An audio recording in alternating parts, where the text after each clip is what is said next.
हर हर महादेव, श्री शिवाय नमस्तुभ्यम, ओम नमः शिवाय।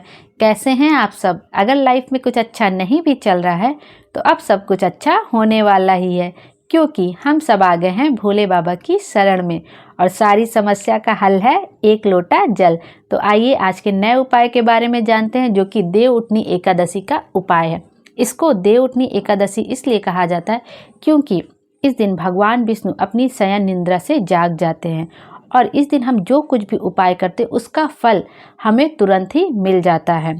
और देवउठनी एकादशी के दिन ही तुलसी जी का विवाह भी शालिग्राम जी के साथ किया जाता है। कहते हैं कि यदि हम अपने जीवन में एक बार तुलसी जी का विवाह शालिग्राम जी के साथ करा देते हैं तो हमारी जो कुछ भी मनोकामना हो वह जरूर से ज़रूर पूरी हो जाती है और हमारे घर में हमेशा धन, वैभव, सत्ता, संपदा हमेशा बढ़ती ही रहती है। तो एक बार कोशिश करिएगा कि इस देवउठनी एकादशी पर तुलसी जी का विवाह शालिग्राम जी के साथ अवश्य कराइएगा।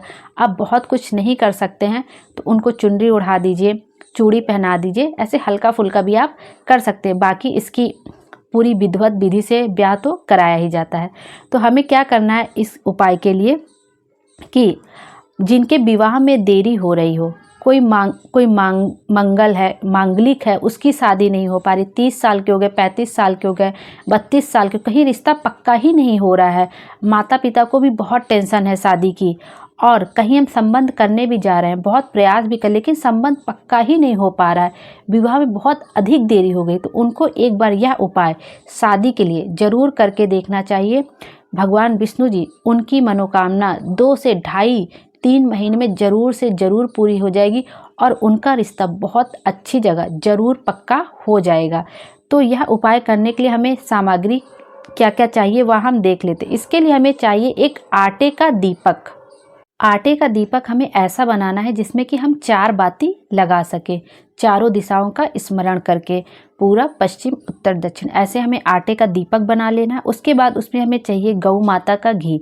हमको आटे के दीपक में गौ माता का घी भरने के लिए चाहिए और चाहिए हमें थोड़ा सा चावल। चावल को हमें हल्दी में मिलाकर उसको पीला कर लेना। आप क्या करेंगे, हल्दी में थोड़ा सा पानी मिलाएंगे तो हल्दी गीली हो जाएगी, पीसी हुई हल्दी रहे तो वो थोड़ी सी गीली हो जाएगी, उसमें चावल डाल दीजिएगा तो पीले चावल बन जाएंगे। उसके बाद हमें क्या करना है कि आटे का दीपक आपने बना लिया, उसमें गौ माता का घी भर लिया, थोड़े से पीले चावल डाल लीजिए।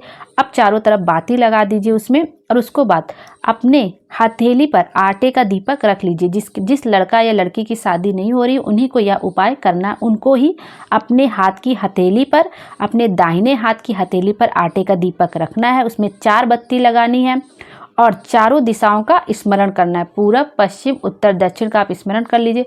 थोड़ा सा पीला चावल दीपक में डाल लीजिए। उसके बाद दीपक को प्रज्वलित कर लीजिए और आपको क्या करना है, जहाँ पे तुलसी जी और शालिग्राम जी का पूजन करते हैं, जहाँ पे तुलसी विवाह होता है और नहीं भी हम वहाँ पे तुलसी जी का विवाह कर रहे हैं तो जहाँ पे तुलसी जी हमारे के यहाँ, जहाँ पे तुलसी जी का क्यारा रखा है वहाँ पे आप जाइए और वहीं पर तुलसी जी के क्यारे के पास उस दिए को रख देना है। शिव जी और नारायण जी का नाम लेकर आपको तुलसी जी के क्यारे के पास, अगर वहाँ पे पूजन हुआ है तो बहुत अच्छा, नहीं हुआ है तब भी आप तुलसी जी के क्यारे के पास वहाँ पे रख दीजिए। वैसे तो कहते हैं जब तुलसी जी का विवाह किया जाता है तो ईख का मंडप बनाया जाता है, गन्ने का मंडप बनाया जाता है। आटे के दीपक को तुलसी जी के क्यारे के पास शिव जी और नारायण जी का नाम लेकर हमें रख देना। उसके बाद हल्दी का तिलक, जिस लड़का या लड़की की शादी नहीं पक्की हो रही उसको हल्दी का तिलक कर देना और उसके हाथ में थोड़ी सी हल्दी लगा देनी है। बस हल्दी का तिलक करना और हाथ में थोड़ी सी हल्दी लगा देनी है। आप यह उपाय देवउठनी एकादशी के दिन, तुलसी विवाह जिस दिन होता है, आप करके देखिए, आपका विवाह ज़रूर से ज़रूर पक्का हो जाएगा, वो भी 2.5-3 महीने के अंदर में। तो आप एक बार यह उपाय ज़रूर करके देखिए, क्योंकि तुलसी विवाह के दिन जो कुछ भी यह उपाय किया जाता उसका फल हमें तुरंत ही मिलता है। यदि इस उपाय को बताने में मुझसे कोई गलती हो गई हो, भूल चूक हो गई तो मुझे क्षमा कर दीजिएगा। श्री शिवाय नमस्तुभ्यम, हर हर महादेव। भोले बाबा हम सबकी मनोकामना पूरी करें। धन्यवाद।